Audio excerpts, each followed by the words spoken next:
नमस्कार दोस्तों, जीएस वाणी में आप सभी का स्वागत है। आज हम जैन धर्म से संबंधित पिछली वीडियो में देख लिए थे जितने भी संभावित तथ्य थे, उन सभी के बारे में विधिवत चर्चा हो गई थी। आज हम देखेंगे आपके पिछले 20-25 सालों में जो भी प्रश्न पूछे गए हैं जैन धर्म से संबंधित, उनके बारे में यहाँ पे एक चर्चा कर लेते हैं। तो प्रभासगिरी पहला आता है, यह प्रश्न पूछा गया है प्रभासगिरी स्थल के बारे में। यह उत्तर प्रदेश के कौशाम्बी जिले में स्थित है। यह छठे जैन तीर्थंकर पद्म प्रभु से संबंधित स्थल है प्रभासगिरी। जैन दर्शन के अनुसार सृष्टि की रचना एवं पालन पोषण सार्वभौमिक विधान से हुआ है।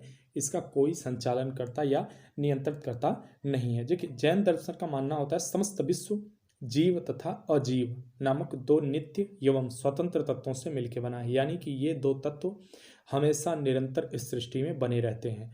जीव चेतन तत्व होता है, जबकि अजीव अचेतन या जड़ तत्व होता है। यानी कि जो हमारे जैसे, इन्हें आप सामान्य रूप से ऐसे समझिए कि जैसे जैविक अजैविक तत्व हमारे सामने दिखाई देते हैं पर्यावरण में, ये इसी प्रकार से इसको बांटकर देखते हैं। यहाँ जीव से तात्पर्य उपनिषदों की सार्वभौमिक आत्मा से न होकर व्यक्तिगत आत्मा से है। अर्थात जैन धर्म वालों का मानना होता है कि आत्मा एक नहीं है। जैसे कुछ का मानना होता है कि आत्मा एक है, लेकिन यहाँ इनका मानना है कि आत्माएं अनेक होती हैं। सृष्टि के कण कण में जीवों का वास होता है, ऐसा इनका अपना मानना है।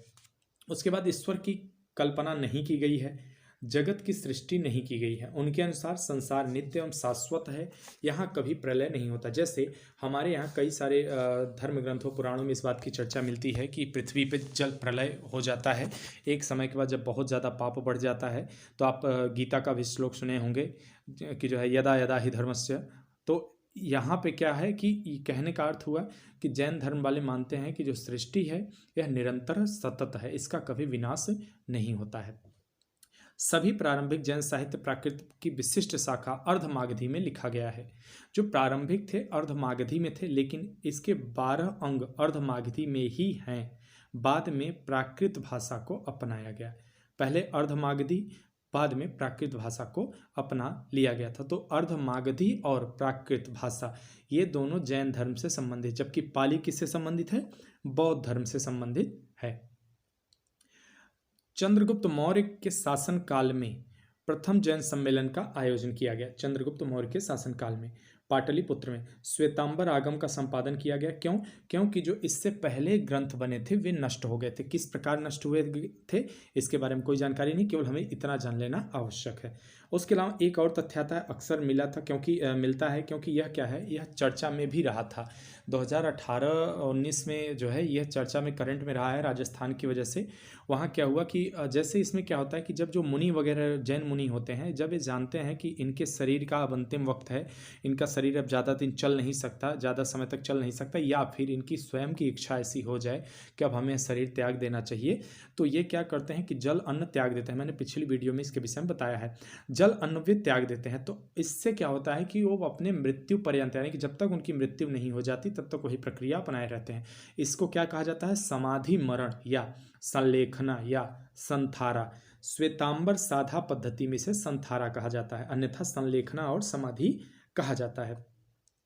अशोक के समय बराबर की पहाड़ी गुफाओं में गुफा सुदामा गुफा और कर्णचोपड़ नामक गुफा सर्व प्रसिद्ध हुई है, सबसे ज़्यादा प्रसिद्ध हुई है। इसमें क्या होता है, जैसे अशोक और उसके पौत्र दशरथ ने बराबर और नागार्जुन की पहाड़ियों को काट कर, जो जैन धर्म में ही आजीवक संप्रदाय एक हुआ था, उसी संप्रदाय के को ये सारी दान दे दिए गए थे। ये गुफाएं, ये बराबर की पहाड़ी आपकी बिहार में है। आप इसको जब बिहार पीएससी वाली वीडियो हमारी देखेंगे तो उसमें इसका जिक्र किया गया है, इससे संबंधित तमाम प्रश्न आए हुए हैं। उसके अलावा इलाहाबाद के निकट पश्चिम में लगभग 30 मील दूर कोशम नामक स्थान पर कौशाम्बी स्थित है। यह जैन और बौद्ध दोनों के लिए प्रसिद्ध तीर्थस्थली है। यहाँ क्या पुराणों के अनुसार ऐसा माना जाता है कि हस्तिनापुर के राजा नेचक्षु ने हस्तिनापुर के गंगा प्रवाह के में बह जाने के बाद इस नगर की स्थापना करवाई थी। किसकी? कौशाम्बी। और जैन ग्रंथों के अनुसार कुशाम्ब नाम का एक वृक्ष होता है, उसकी बहुत अधिकता होने के कारण इस स्थल का नाम कौशाम्बी रखा गया। ठीक है, यह जैन बौद्ध दोनों के लिए महत्वपूर्ण होती है। महात्मा बुद्ध भी यहाँ पर कई बार जाके अपना धर्मोपदेश दिए थे लोगों को अपना शिष्य भी यहाँ पे बनाए थे। और अनेक विहार भी यहाँ स्थित है, जिनमें सबसे प्रमुख है घोषित राम विहार था। ठीक है, जिसका निर्माण श्रेष्ठी घोषित ने करवाया था, श्रेष्ठी घोषित ने करवाया था इसका निर्माण। बाकी अब जितने इससे मतलब ये मैंने उन तथ्यों को यहाँ पे रखा था जिन तथ्यों को हम पिछली वीडियो में नहीं डाल पाए थे या पिछली वीडियो में हमने नहीं डाला था। ये तथ्य ऐसे थे जहाँ से प्रश्न पूछे गए हैं अभी तक आपकी परीक्षा में। तो यहाँ पे वीडियो समाप्त होती है। अब हम आपको लेके मिलेंगे कल वाली हमारी वीडियो में। क्या रहेगा, कल तो संडे हो जाएगा, कल कोई वीडियो नहीं आएगी और हो सकता है 2-3 दिन का व्यवधान अभी आपको मिल सकता है, लेकिन वो व्यवधान बहुत ही उम्मीद करता हूँ कि संक्षेप में रहेगा। जल्दी ही हम फिर से कंटिन्यू कर देंगे, लेकिन जो कंटिन्यू रहेगा उसका हमारा शेड्यूल रहेगा कब आगे आपको शैव धर्म, भागवत धर्म, इससे संबंधित जो पाशुपत संप्रदाय वगैरह विभिन्न संप्रदाय हैं इनसे संबंधित आपको वीडियो आगे मिलने वाली है। उसमें जितने भी प्रश्न आते हैं 1-2 प्रश्न जरूर मिलते हैं। उसके बाद हम देखेंगे 6ठी शताब्दी ईसा पूर्व में राजनीतिक दशा। यहाँ से कहा जाए तो असली राजनीति प्रारंभ होगी, असली इतिहास प्रारंभ। अभी तक तो हमने ये देखा, धर्म से संबंधित चीज़ें देखी, लेकिन राजनीति से संबंधित अब वहाँ पे देखना हम प्रारंभ करेंगे। और आपके मेंस के लिहाज से भी जो आपकी मुख्य परीक्षा उससे भी संबंधित अब महत्वपूर्ण तथ्य प्रारंभ होने वाले हैं इसके बाद से। तो अगर आप नए हैं तो सब्सक्राइब कर लीजिए और चैनल को और शेयर करिए लोगों तक, और चैनल को देखते रहिए बराबर, रिवीजन बनाए रखिए अपना। धन्यवाद।